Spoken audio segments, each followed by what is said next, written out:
masaha ya saa kumi n'imwe n'igice ubwo umunyamakuru wa Hahubwenge TV yasuraga icyarwa ahantu bita ku Runana, yasuye amashuri meza cyane yubatswe kuri gahunda y'umuhigo nimero 9.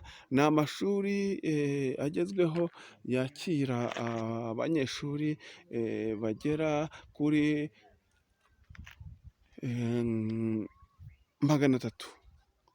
Abanyeshuri biga ku buryo bworoshye badakora ibirometero byinshi cyane, abanyeshuri biga ahantu hake hasobanutse.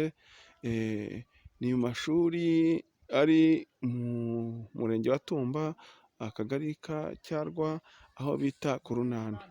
Umunyamakuru wa Hahubwenge TV yagize amatsiko ajya gusura ibikorwa byiza by'umurenge wa Tumba. Ahageze asanga hari ibikorwa remezo bikeye bijyanye n'ingiro ya Tumba yacu itoshye, ikeye kandi itekanye.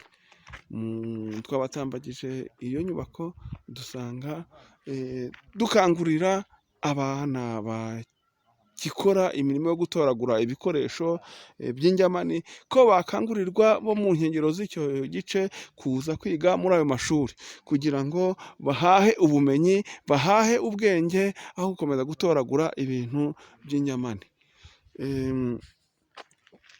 Biragaragara yuko ibijyanye no guteza imbere umujyi wa Huye, umurenge wa Tumba by'umwihariko, bagenda bahashyira ibikorwa remezo nk'aya mashuri n'ibikorwa remezo, bigaragara ko bazahashyira na kaburimbo cyangwa se n'umuhanda wa laterite, bivuga ngo ni uburyo bwo kwagura umujyi.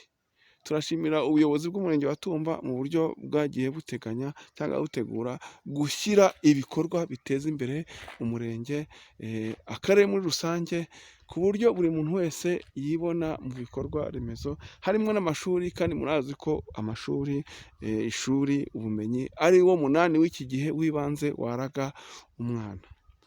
Babyeyi mutuye mu murenge wa Tumba, mugane cyangwa se mushishikarize abana kugana ishuri, mukore ku buryo b'abana tujya tubona ku mihanda bamwe batoragura imyanda bitwa ba mayibobo, ba bandi b'abana bitwa bagenda batoragura ibintu bidasanzwe, ibyo bitwa injyamani. Mubakangurire bagane ishuri.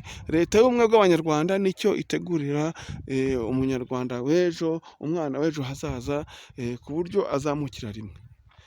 Murakoze.